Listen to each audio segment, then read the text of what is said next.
Hello hello నమస్తే అన్న. అన్న నమస్తే, గుడ్ మార్నింగ్. గుడ్ మార్నింగ్ అన్న. గుడ్ మార్నింగ్ అన్న చెప్పండి, ఎక్కడి నుంచి?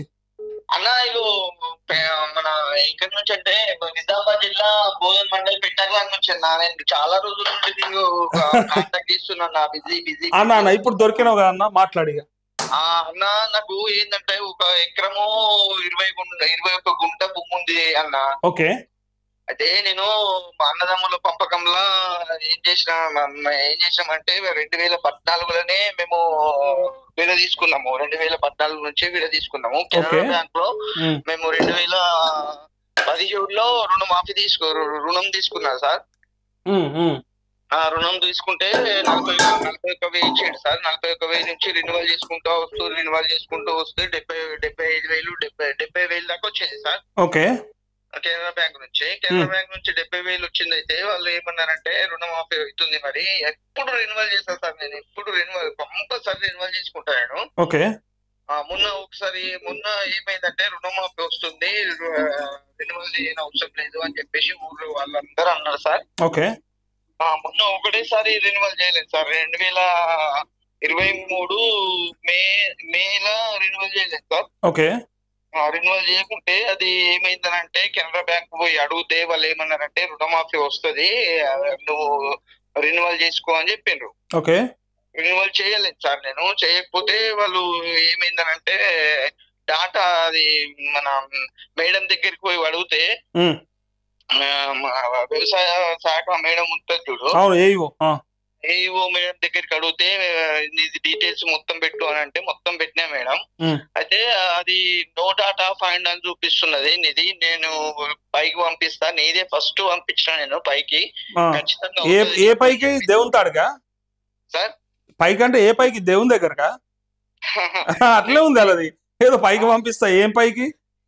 ఏ పైకి పంపిస్తుందో దేవుని తాడుకు పంపినట్టుంది. ఇది అప్డేట్ కాలేదు ఇంకా. అప్డేట్ ఏం నో డాటా ఫైండ్ అని కనిపిస్తున్నది. మరి మన 1,00,000 లోపలే ఉన్నది కదా, 70,000 ఉంది కదా, నీకు రావచ్చు కదా మరి అని చెప్పేసి. నాది ఏం లేదు సార్, అసలు మిస్టేక్ లేదు, ఏం లేదు. నా పేరు నాకు కరెక్ట్ క్లియర్ గా నా రేషన్ కార్డు లో మా ఫ్యామిలీ నేను తప్ప ఎవ్వరు లేరు. ఓకే. ఇప్పుడు నో డేటా ఫౌండ్ వలన ఆగిపోయింది.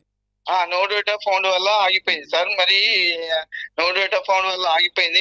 ఫస్ట్ విడత, సెకండ్ విడత, థర్డ్ విడత అని చెప్పేసి అన్ని లిస్ట్ లో చూస్తూనే ఉన్నాయి. యాక్చువల్గా ఇప్పుడు 4 విడతల్లో ఏదో ఒక విడతలు వచ్చేది ఉండే నీకు.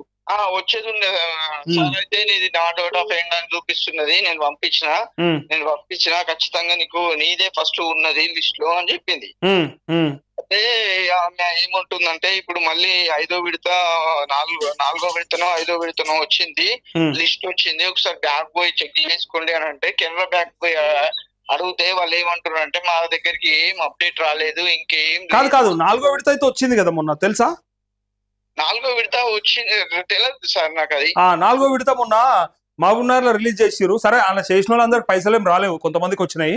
కానీ ఆ లిస్ట్ ఉంది. ఆ లిస్ట్ ఒకసారి మీ మండల ఏఓనన్నా లేకపోతే బ్యాంక్ అన్న అడుగు, మరి ఉంటది ఆ లిస్ట్. ఏఓ మేడం కడిగితే స్విచ్ ఆఫ్ పెట్టి కొట్టింది, నీది ఇది తంట ఉన్నది, అందరు ఇదే ఫుల్ చేస్తున్నారు. చేస్తారు మరి. ఆమె జీతం ఎంత తీసుకుంటుందంట? నాకు నెత్తి ఖరాబ్ అవుతున్నది, నేను లిస్ట్ పెట్టినా, నేను ఒకసారి చూడుంది అని. నెత్తి ఖరాబ్ అయితే ఎక్కడ పెట్టిందో ఏం పెట్టిందో ఏం అర్థమైతే లేదు సార్. అయితే మనది 1,00,000 పైన లేదు, 2 లక్షల పైన లేదు, మన 70,000-80,000 ఉన్నది సార్ నాది. 70,000-80,000 ఉన్నది. నేను ఎన్నోసార్లు నీకు కాల్ కూడా చేశాను సార్, నీ వీడియోలు కంపల్సరీ చూస్తా సార్ నేను. అదే అన్న, నేను ఏమంటున్నా, 4వ విడత లిస్ట్ అయితే అన్ని గ్రామాలకు వచ్చింది. ఇక రాలేదు అనేది అస్సలకే లేదు. మీరు చెక్ చేయండి, మీకు వచ్చిందా లేదో తెలుసుకున్నాక నాకు మళ్ళీ ఒకసారి వాట్సాప్ లో మెసేజ్ చేయండి. నేను మొన్న ఏం రోజు ఫ్రైడే రోజు పోయినా సార్. నేను ఫ్రైడే రోజు పోతే కెనరా బ్యాంక్ వాళ్ళు బోధన్ మాది బోధన్ తెలుసు సార్, ఐడియా ఉందా సార్? బోధన్ తెలుసు. బోధన్ తెలియకపోవడమేది చక్కెర ఫ్యాక్టరీ. బోధన్ షకీల్ పరిపాలించిన. షకీల్ బాగా పరిపాలిస్తాడా కానీ ఏమంటున్నా అంటే లిస్ట్ లేదు, ఏం లేదు, అసలు ఏం రాలేదు. అప్డేట్ ఉంటే మీకు ఏదన్నా అని చెప్తాము. ఆ రుణమాఫీ అని చెప్పిండ్రు, మాకు తంటలు పడుతుంది, రుణమాఫీ పక్కన పెట్టేసండి అయ్యా, ఈయనతో నెత్తికరం అయిపోయింది, ఈ రుణమాఫీ పక్కన పెట్టుంది, మన పని ఏందో మనకు చూసుకోండి, ఈ పిల్లని బయట పంపి అని చెప్పి బ్యాంకర్లు అంటున్నారు సార్. అసలు అదే ఇప్పుడు మీకు సుదర్శన్ రెడ్డి కదా ఎమ్మెల్యే, ఇప్పుడు సుదర్శన్ రెడ్డి మంత్రి అవుతాడట ఆయన, పెద్ద మనిషి. ఏమంటారు సార్? మంత్రి అవుతాడట ఈసారి, మినిస్టర్ అవుతాడట. ఏమవుతారో ఏమో కానీ రైతులకైతే గోసపుచ్చుకోండి సార్. ఎకరన్నారనే భూమి ఉంది సార్ నాకు. నేను చేసే వృత్తి ఏంటంటే ఆర్ఎంపీ డాక్టర్ గా ఒక 4 ఊళ్ళు తిరిగేసి వచ్చేసి ఇది చేసుకుని వ్యవసాయం చూసుకుంటా సార్, అంతే. ఆర్ఎంపీగా చేస్తావా? ఆర్ఎంపీగా చేస్తాను సార్ నేను. ప్రతిసారి నాది బ్యాంక్ లో పోయి చెక్ చేయండి. అయితే మళ్ళీ ఏమైందనంటే ఇవి నో డాటా ఫైండ్ చూపించే వాళ్ళందరికీ వాళ్ళు కెనరా బ్యాంక్ లో పోయి ధర్నాలు చేసింది సార్. ధర్నాలు చేసి వాళ్ళు ఏం చేసిందంటే ఇగో బయట లిస్టు మన లిస్టు పెట్టినాయి, వీళ్ళందరి మళ్ళా పైకి పంపించిన, ఇగో వీళ్ళందరి మాది బ్యాంకు పొరపాటు ఉన్నది, వీళ్ళందరి పైకి పంపించిన, మళ్ళా 4వ విడతనో 5వ విడతనో ఆ దేవుడు కరుణిస్తే అదే దేవుడు కరుణించాలి. పైకి పంపించారంటే ఏ పైకో మరి పై అధికారులకా దేవునికా? పైకో ఏమో అని చెప్పేసి లిస్ట్ పెట్టిండు. నీ పేరు లిస్ట్ లో ఉన్నదో చూసుకోపో అని అంటే లిస్ట్ లో పేరు కూడా ఉన్నది సార్ నాది. 80,000 తీసుకున్నా. 80,000 తీసుకుంటే ఒక ఏడాది అర్థంకు మొత్తం ఇంట్రెస్ట్ తోని 81,000 అయింది సార్. 80,000 తీసుకుంటే 81,000 అయింది. ఇగో నీది ఐడి నంబర్ ఇది, నీ రవికుమార్ గుండారం రవికుమార్ అని ఉన్నది. ఇగో పంపించినాము, ఇది పంపించినప్పుడు వాళ్ళు వేసినప్పుడు మీకు ఇస్తామని చెప్పేసి చెప్పింది సార్. అందులోని వందలాది 1000 లిస్టులు ఉన్నాయి సార్. ఎన్ని అంటే అసలు కెనరా బ్యాంక్ వాళ్ళకి అసలు ఇంత ఇది లేదు సార్. అసలు ఏముంటది కెనరా బ్యాంక్ వాడికి ఏముంటది? మనం సుటపొలమా మనం దోస్తులమా? దానికి ఏం కావాలి? అందరికి అయింది, మరి మాకెందుకు పంపించలేరని అంటే అది మిస్టేక్ ఎట్లా జరిగిందో కానీ నీకు ఒక్కడికే కాదు, చాలా మందికి రాలేదు. ఇప్పుడు వచ్చిన మందిలలో కనీసం ఒక 500-1000 మందికే వచ్చేస్తారు అందులో. ఇంకొక 1000-500 మంది అట్లనే లిస్ట్ లో ఉన్నారు సార్.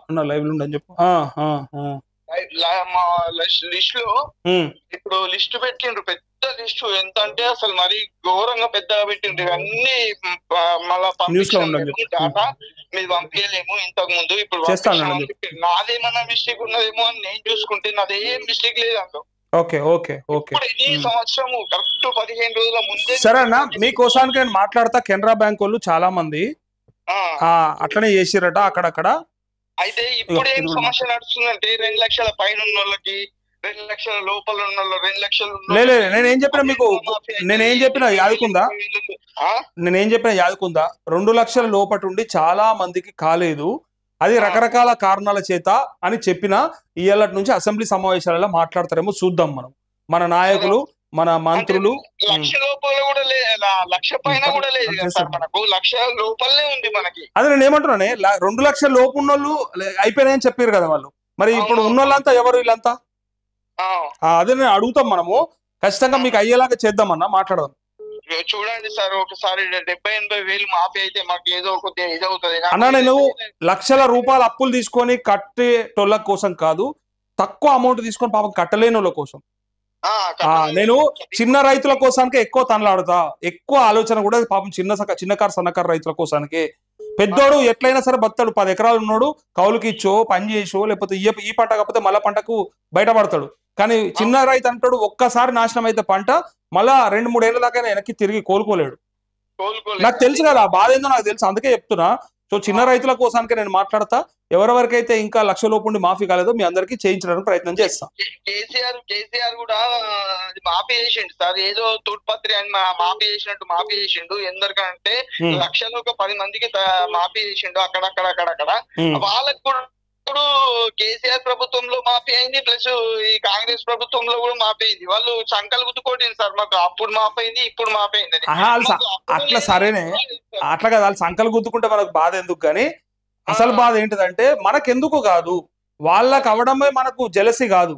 మనకెందుకు కాదు అనేది ముఖ్యం. మనకు కావాలి ఖచ్చితంగా. అదే ఏదో ఒక ప్రభుత్వంలో అయినా కానీ మనం సంతోషించే సార్. వాళ్ళకి 2 సార్లు మాఫీ అయింది, ఒక ఆయనకైతే 40,000. అదే నేనేమంటున్నా, సరే నీ ప్రశ్న నాకు అర్థమైంది, నీ బాధ నాకు అర్థమైంది.